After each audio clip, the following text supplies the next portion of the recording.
Dia faly miaino amintsika rehetra indray ry havako amin'ny anaran'ny tompo amin'ny tiany ity ary dia tony mahazatra dia ho tombokontsika amin'ny alalan'ny vavaka izany. Vavakasika. Jesosy arovy izahay andehoiny ny famindraponao fa maro loatra ny fakapana mitarika anay ho amin'ny fahotana ary mba tsy ho rembany ireny rehetrarehetra ireny izahay. Dia hatreho izao fampisarana izao ry tompo. Amen. Araka ny efa nambarako taminareo ry havako dia resaka fiainana andavanandro izay malaza ankehitriny tokoa no fampiresahako aminao indray amin'ity alahady ity. Dia tsy ninona izany fa ilay antsoina hoe fiarahana mitovy fananana. Tsy resaka politika akory no ataoko eto na resaka inona fa mba fampizarana fotsiny ihany. Ary na ny fiangonana esako aza dia manana ny foto-kevitra hijoroany amin'izany izay inoko fa tsy mifanipaka amin'izany ny fampizarako aminao eto. Ary indrindra inoko fa tsy hoe hitsara olona akory salatry ny vava fa mba ilaza izay tsara fantatra ao anatin'ny soratra masina indrindra mahakasika an'izany hoe fiarahan'ny mitovy fananana izany. Izay hofitiniko amin'ny hoe homosexualité na ny hoe homo fa maro no filaza azy fa dia io aloha izany dia efa fantatsika hoe ny fiarahan'ny mitovy fananana io no mahavatana milaza azy. Voalohany indrindra dia aoka fantatsika fa miresaka ny homosexualité ny baiboly fa saingy kosa ambarany mazava fa eloka ny fanatanterahana izany. Ao amin'ny Levitikos 8:22 dia manao an'izao hoe aza mandry amin'ny lehilahy tahaka ny fandry amin'ny vehivavy fa fahavetavetana izany. Dikany tena lava ny baiboly marindrano ary tsy azo eken'ny finoana kristianina sy ny fiangonana raha mbola mino an'Andriamanitra ihany koa izy ny homosexualité sy ny endriny rehetrarehetra araka izany. Araka ny voalazan'i Paoly Apôstôly any amin'ny Romanina 1:5-7 any dia mahamenatra, mamoa fady, manohitra ny faharian'Andriamanitra ary fahotana eo anatrehany ny homosexualité. Paoly any ao amin'ny Korintianina 1:9-7 dia milaza hoe tsy mba handova ny fanjakan'Andriamanitra ny Sôdômita fa tena heloka sy fikomiana amin'Andriamanitra ary fandikana ny sitrapony izany homosexualité izany. Tsara ho fantatra mantsy ry havako ao amin'ny baiboly ny atao hoe mpivady araka ny sitrapon'Andriamanitra dia ny fikambanan'ny lehilahy sy ny vehivavy irery ihany fa tsy hoe lehilahy sy lehilahy na vehivavy sy vehivavy. Genesis 2:2-5, Matito 7:7-8 no milaza an'izany fa jereo rehefa malalaka ianareo. Ary fantatsika tsara ny faharian'Andriamanitra ny zany atao hoe mpivady izany dia asa fahariana nataon'Andriamanitra mihitsy araka ny Genesis 2:2-5, 7:20 indrindrandrindra manao hoe aroy raha lehilahy ankehitriny dia atao lana avy amin'ny taolako sy nofo avy amin'ny lofoko ity dia atao hoe vehivavy satria lehilahy no manalana azy. Ny dikan'izany eo anatrehan'Andriamanitra rehefa namorona ny atao hoe mpivady izy dia tokony hanaiky ny vehivavy fa tena lehilahy no iarahany miaina ary tokony hanaiky ny lehilahy fa tena vehivavy izay hovadiny fa tsy sarim-bavy na sarin-dahy sanatria ny vava akory. Ary tsy ny kristianina ihany fa izany moa ny anenjehana ny fivavahana kristianina sy ny fiangonana ry havako matetika hoe nareo fiangonana manilikilika, nareo fiangonana milaza lainga fa tena ekena izao tontolo izao ny homosexualité sy ny firomony miaraka aminy. Fa raha tia ilazana aminao aho dia ireto. Ny tantaran'ny fiainana zanak'olombelona dia milaza mazava tsara fa ny lahy sy ny vavy mikambana ihany no afaka manome taranaka.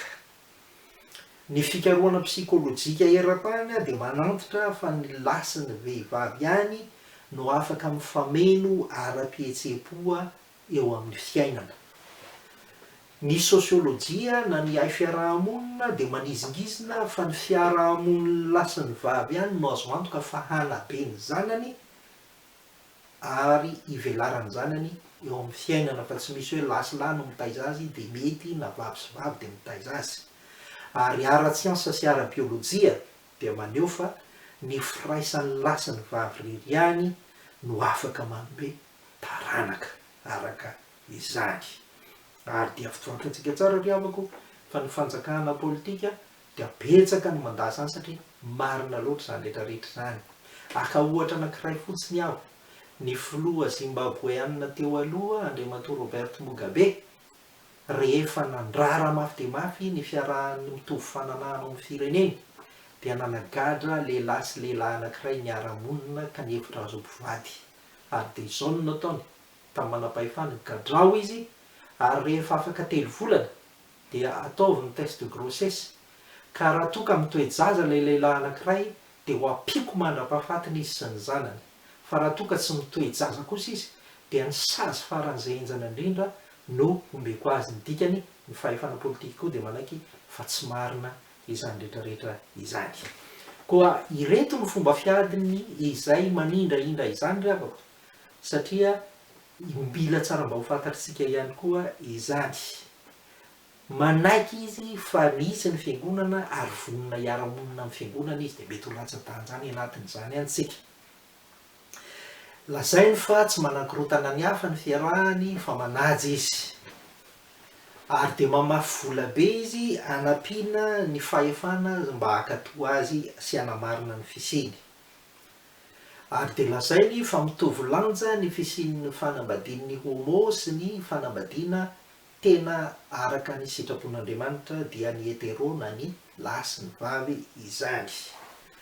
Dia miresaka miezaka miresaka amin'ny fahefam-panjakana izao tontolo izao izy aneo imaso mba hanamarina ny tena fisian'izy ireny araka an'izany.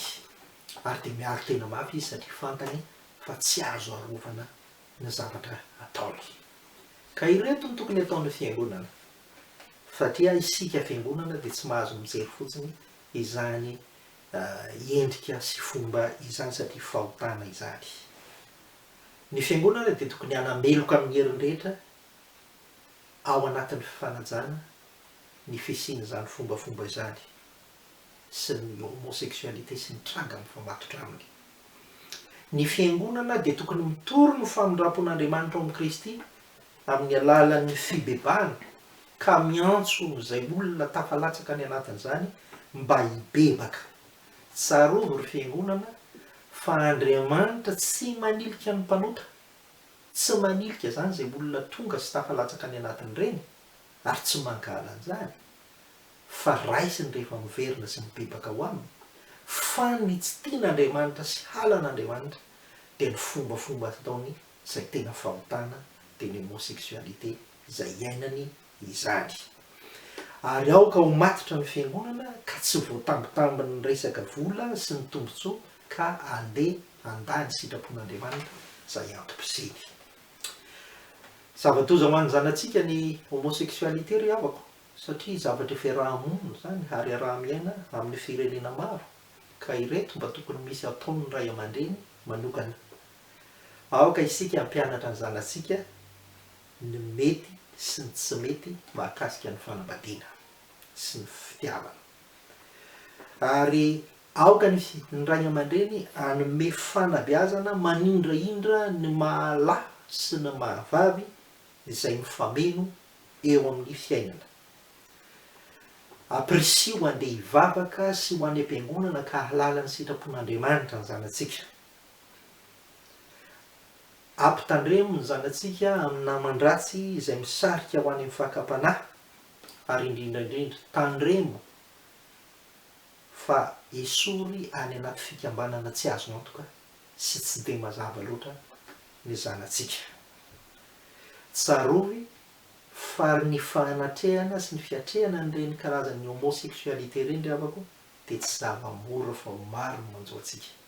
Dia hoy Jesoa ao amin'ny Jaona 10:20 sy 7:20 manao hoe: raha alan'izao tontolo izao ianareo dia aoka ho fantatrareo fa izaho efa ala ny talohanareo, izaho efa nifidy anareo tamin'izao tontolo izao dia ala n'izao tontolo izao ianareo. Aoka isika hijoro amin'ny mahafiangonantsika ho aminareo ny fiadanan'ny Tompo.